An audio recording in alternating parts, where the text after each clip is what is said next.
Hello, my darlings. I wanted to do an unboxing thing, show you some things I got recently just because I wanted to talk about it. Has to do with doll making and charm making. You guys haven't heard about that from me in a while. Uh, I'm probably going to get interrupted because I'm expecting company. And I was like, oh, I really want to do this. And I started to open one of the boxes and I was like, no, what am I doing? I could totally show this off. How exciting. But there is one I've already opened. So I'll start with that. If you don't know me, because I don't talk about it on this channel very often, or really really, is I like to do fashion dolls. I'm the one that I used to do the Fashion Doll Witness Protection Program, and I've noticed that other people have taken the name and been doing it the past couple of years, but something like 10, 15 years ago I was doing it and had a following actually, and then life happened.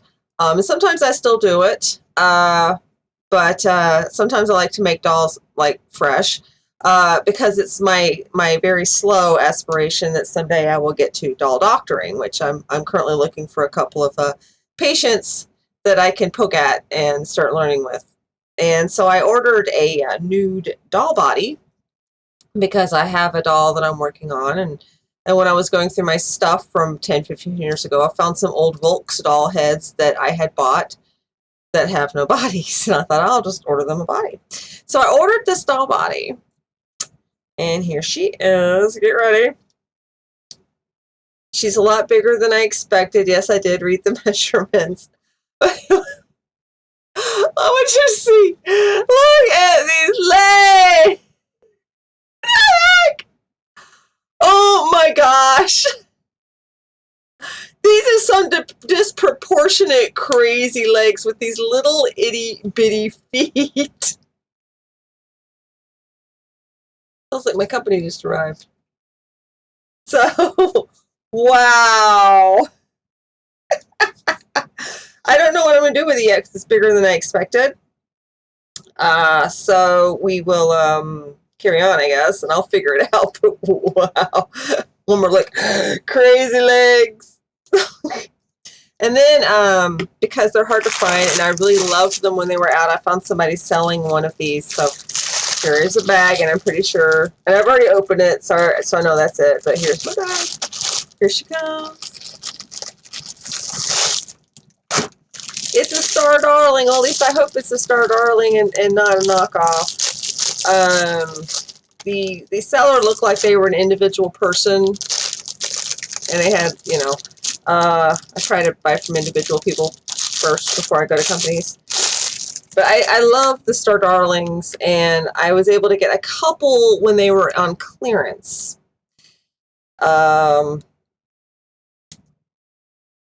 Just love her little bob. It looks kind of like my hair used to look, but I'm letting my hair grow out, I've decided. Look at all that purple! Anyway, so isn't she cute? I hope, yeah, she looks like the real thing. Pretty happy with this, but yeah, it's really hard to find Star Darlings now because, you know, they're discontinued, and I was getting this one to turn into something, but just like with the other Star Darlings I'm in love now. The only thing I don't like about the Star Darlings is their knee joints. Like, you can kind of bend them. You know, same thing with the elbows, it looks like. The hands are amazing, though. And not like this crazy doll. I mean, that is nice. And the knee joints, that is nice. I mean, you know, there's only so much you can do. It's not like it's real flesh. So, I mean, this is really, really nice. I don't know, these two might, well, they're different shades, but you can fix that. But what do you think? Frankenstein, Star Darling, long-legged monster? No, yes, yes, no. But I don't know. But I'm pretty happy about that. I will be, of course, actively looking for Star Darlings probably for a very long time. I mean, everybody's like, oh, Monster High. I know, but I like the Star Darlings. And what's really nice about the Star Darlings is if I ever got lucky and found some abused ones at a yard sale, which is how I prefer to find some of my dolls, because that's what the Fashion Doll Witness Protection Program was all about, is I would get them and I would fix them back up. and give them new identities and a backstory. Is if I find one that's abused enough that I can bring myself to do it, I will learn how to take out the eyes and switch out the eyes. This one's head is very stiff. You know, I haven't tested the other ones I've got. This might be a knockoff, but that's okay. She's still cute, and if she's a knockoff, that just makes it easier to bring myself to do something with her. I might leave the hair though. That's a nice hair. That's nice hair. She came with these cool little clothes that clearly do not fit. I mean, yeah. Let's see if we can get her dressed. Uh-oh. Do. Oh, wait, it might go on. Right over the hips. I know that feeling where it gets stuck because you're too fat. I know that feeling. Oh, there it goes.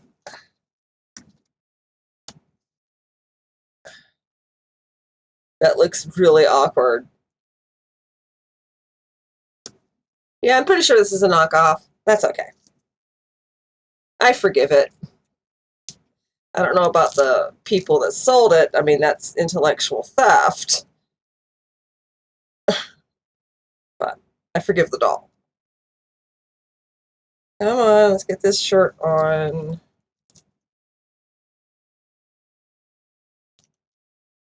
My company's up there creeping around.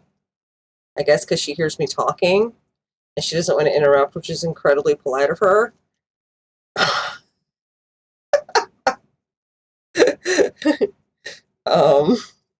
It's a little creepy. I hear her through the ceiling.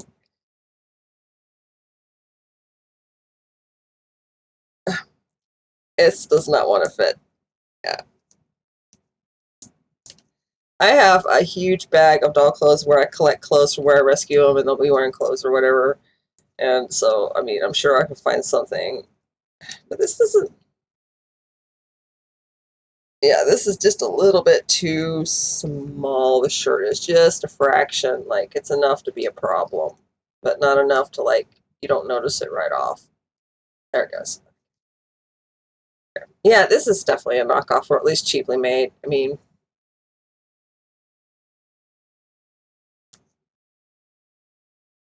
I don't know, that's an official looking label, though. On the skirt. I'll have to look into it. I'll have to compare her to my other starterlings, and but I'm thinking she's a knockoff. But yep, ta-da! The skirt looks awkward because it's like barely covering her crotch. That doesn't look bad. She's like, oh, look at me, I'm just so cute. You're gonna be cuter when I'm done. What do y'all think? Maybe a blue Alice in Wonderland, or I'll come up with something. Yeah. All right. So now for the big box, which has nothing to do with dolls. If you follow this channel, you may remember that I did a stream of where I was doing artwork and planning for the next charm run. It was my last artwork of 2020. And they have come. I was able to order a couple of charms from Stickermule. So this is a Stickermule eyeballing. So let's see. They gave me a really cool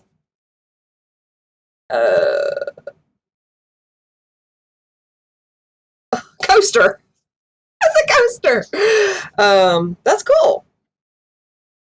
You know, I gotta try their hot sauce. You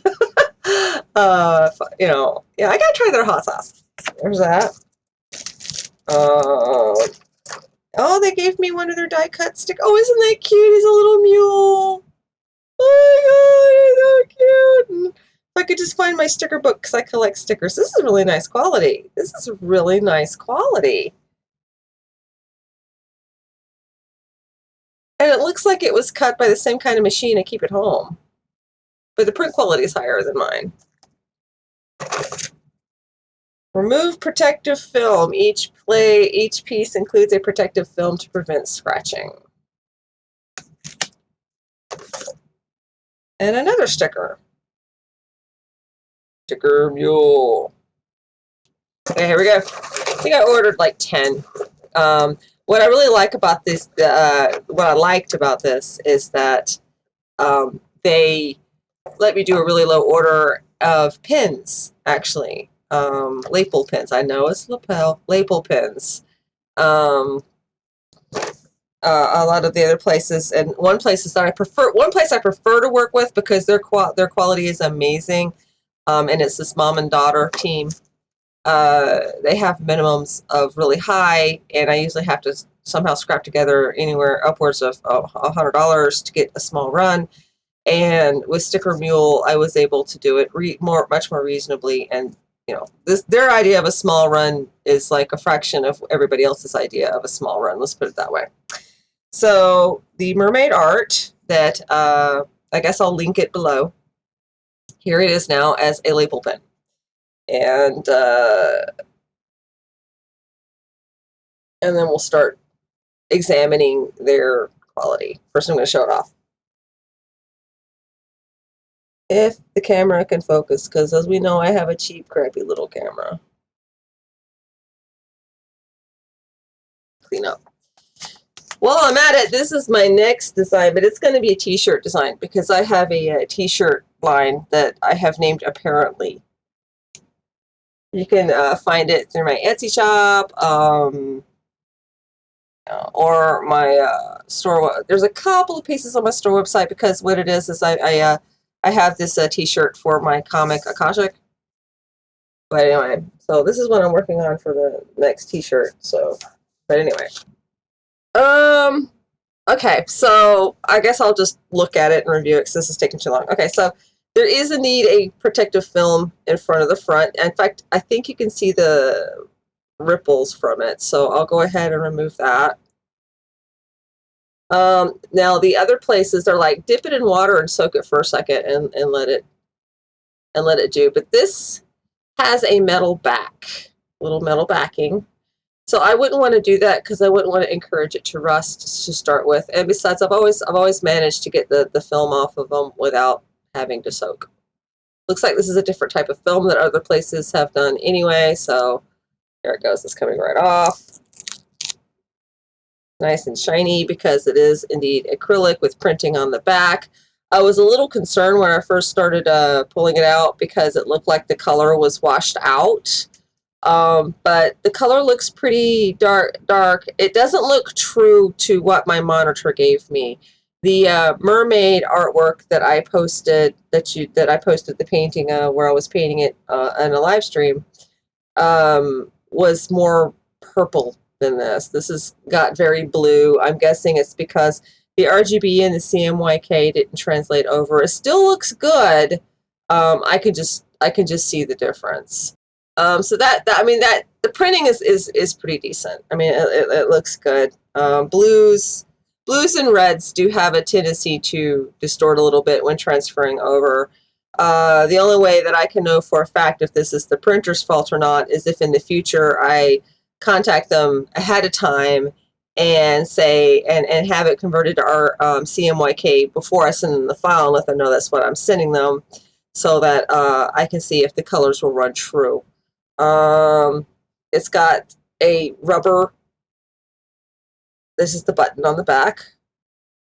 The button looks pretty secured. I'm trying to break it. Oh, nope, nope, nope, nope. The button is wiggly. The button removed easily. Now, for me, that's not a disaster, especially for the price. I work in resin, and I would have done it anyway to preserve the color on the back because it's I think it's sublimation. It might be sublimation. Anyway, it's equipment I don't have on the back. So I will coat it with resin to make it more durable, clear resin, and then put the button back. Or I won't even remove the buttons on the other ones. In fact, this is right back. It went back. I'll put the button back and I'll resin it to make sure it stays because I really don't like it when my label pins lose their backs. But you see how it's metal. That's why I didn't want to remove the film. And I don't really care for these rubber buttons. There are people that do, but I like the butterfly clasp. You know, But I mean, it's good glue because it's already, I'm just going to make sure that things don't fall apart. So now I'm going to look at the rest of them. There's not that many, so we'll examine the rest really quick and see if they're consistent. Looks pretty good.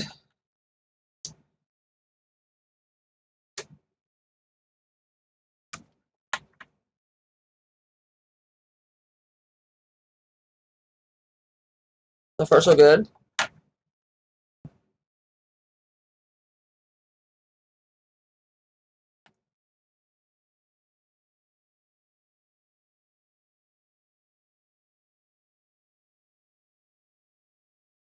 I'm pretty happy about them. They will be going up into my shop as soon as I can photograph them, because even if somebody did order them today or order one today, I can do the resin today and they'll be ready to go in like a day and a half.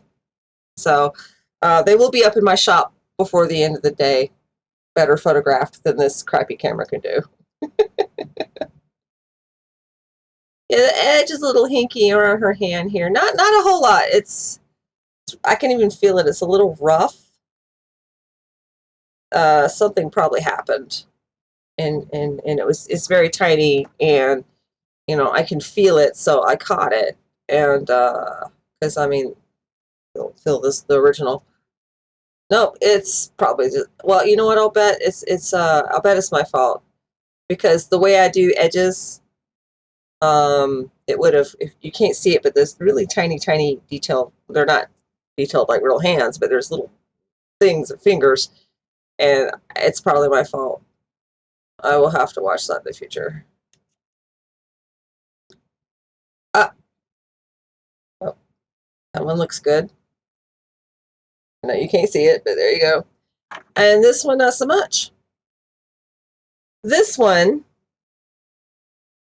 right there, you can't see it because my camera sucks. The paint is chipped. So there's this gap in her tail. It looks really painful, actually. It looks like somebody took a bite out of her tail. Oh, you can kind of see it there. I really wish this thing could focus. Yeah, can you see that little dip right there where my pinky is pointing? Yeah. I think I ordered 10 if I remember correctly. So let me count.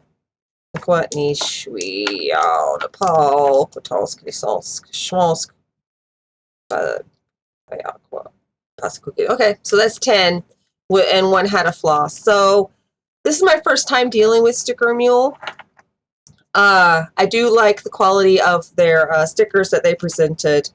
I chose not to get stickers of this mermaid one because I can make them at home.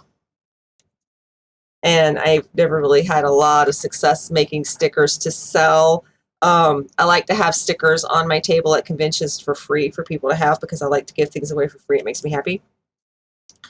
So I'll make some to give away for free, but buying them to sell has never really been successful. I mean, I might make a pack. Yes, I do have a nice printer, so I might make a pack and put it on Etsy, a pack of like 10 maybe. If because I just got a new cutter yesterday, and I will be talking about it when I get it set up, but I have to move the dead ones yet, and we've been very busy the past 2 days. But anyway, so this is my first time dealing with Stickermule, and I had seen these as charms at conventions, and now I know who the provider was. I think that for the price, that's good. I can't remember how much I paid, but it was. I'll have to double check how much I paid because I don't want to quote nothing. I just like the fact that I was able to order a very small amount without having to cough up extra money for charms that I know might never push through. I prefer small runs because I don't see that many conventions. Most of my stuff is online, and the people that come to me for my charms almost always are in person. So this way I've got a small run, and they're label pins because I'm moving away from charms into label pins. I just really like label pins. I've got like this label pin collection starting. Uh, the print looks good. I'm not going to knock them for the color quality because of conversion issues. I would just will be in communication with them if I go through them again. Except for that notch in that one poor mermaid's tail, she's crippled for life. I mean, she's gonna have to. She's just gonna have to like go to therapy, and then she's gonna have to sue for lapel pin equality rights, and it's gonna be a big civil rights movement in my house, and it's just gonna be a mess. Um, but they look good. Uh, the back situation that I presented is actually quite common because these aren't one metal piece like an enamel close sewing pin or anything. It's they had to glue them on, and so I was expecting what happened. I am not surprised. I have uh, had dealt with this problem a lot. That's how come I know that I'm going to be using resin, because resin, when it cures completely, yeah, you can hurt resin. Leave it in the car. Greenhouse effect. Go to get your stock, and your stock is a mess. But so that doesn't upset me. That does not affect my review at all. So I think that overall, Stickermule's not bad to work with. Um, I can't give them 5 stars, obviously, because of the one issue. But I could give them 3.5, 4 stars out of 5. I'll give them 4, and if I work with them again, it depends. If enough people would like a copy of this charm, and it's the hit that so many other my other charms have been, then I will go back to them and I will see if I can improve the print color run. So for now, I'll give them 4 stars. I'm actually very happy with them. I'm looking forward to photographing them and getting them online. So Stickermule, I don't know. We'll see how it works out. And that's my review. Now I'm going to go and tell my company that yes, I know she's here. She could have come down at any time. Long-legged, long. Well, one last look. Oh my God, crazy.